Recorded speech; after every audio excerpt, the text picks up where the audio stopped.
Good morning students. Last time हमने discuss किया था लाइट चैप्टर के अंदर स्फेरिकल मिरर का सिस्टम, कि इसके अंदर दो टाइप होती हैं, कॉनकेव और कन्वेक्स। बेसिकली मिरर सेम है, जिसको कि होलो पार्ट में से एक पार्ट काटा गया है, एक होलो स्फेरिकल में से एक चमकदार पार्ट काटा गया है, जिसको कि हम मिरर बोलेंगे। वो मुड़ा हुआ मिरर आपका कॉनकेव भी हो सकता है और कन्वेक्स भी हो सकता है। ये मुड़ा हुआ बेटा हमें आपको दिखाना पड़ता है कि ये इतना बड़ा कर्व है, हालांकि कर्व होता नहीं है। जैसे ये मिरर है, ये मिरर देखो बिल्कुल फ्लैट है, जबकि एक्चुअल में महसूस होता है, ये देखो ये पॉलिश का मतलब होता है ये वाला सरफेस, ये वाला सरफेस है।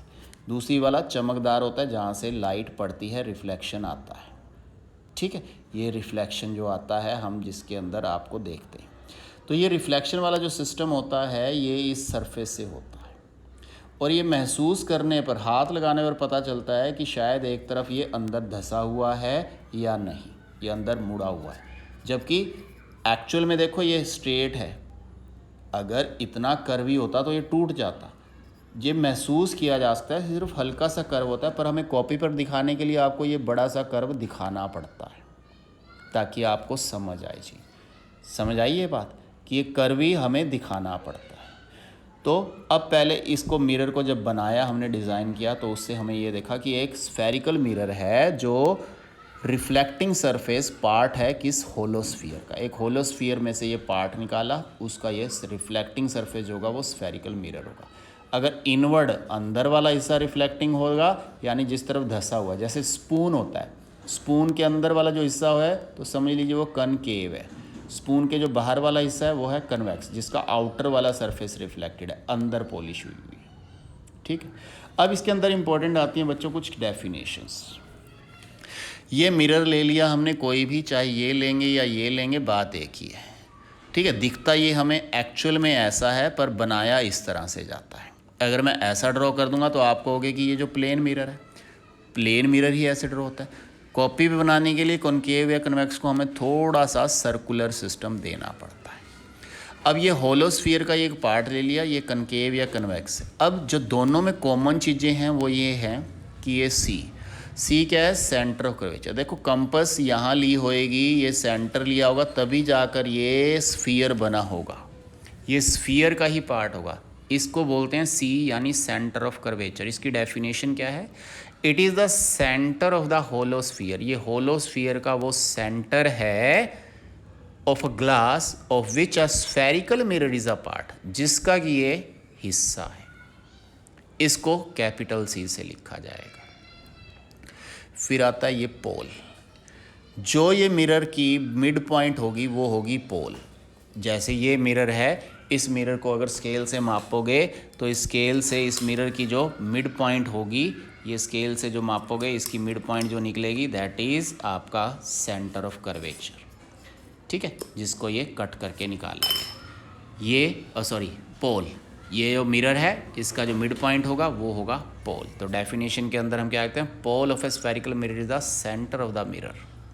ये मिरर का सेंटर है, ये मिरर का सेंटर, यानी यहाँ जो पॉइंट आएगा वो पोल होगा। फिर आता है रेडियस ऑफ कर्वेचर। रेडियस जो कंपास है बच्चों, खोली इतनी थी ना हमने, दैट मीन्स वो रेडियस होता है, तभी तो वो सर्कल लगता है।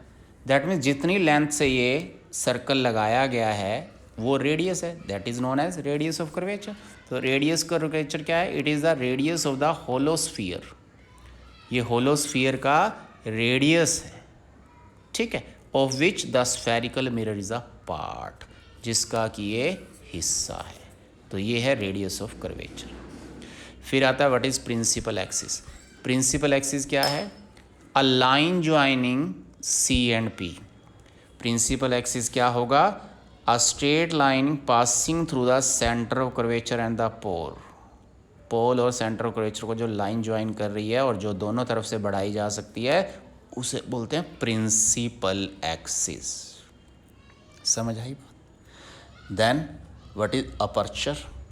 अपर्चर क्या होता है? ये जो लेंथ होती है, ये जो लेंथ होती है, ये जितनी दी हुई है, ये लेंथ क्या कहलाएगी?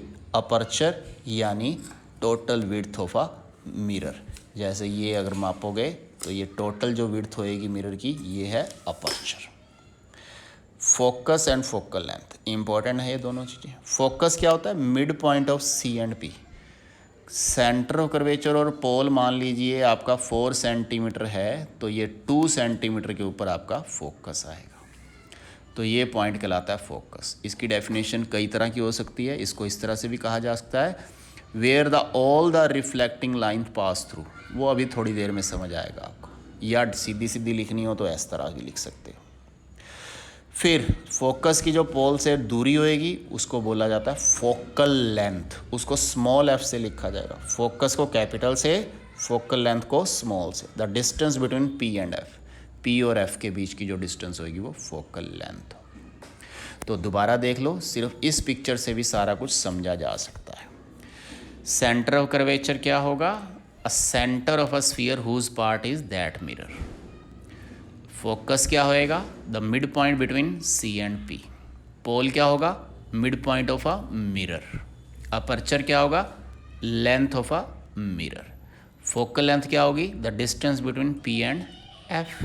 एंड रेडियस ऑफ कर्वेचर क्या होगा? The distance between P and C. Paper में बच्चों एक डेफिनेशन आ जाती है, और इस बार जैसे सिलेबस कम है तो चांसेस बढ़ जाते हैं। That is all for this period. Next lecture is on third period. That is all for. Thank you.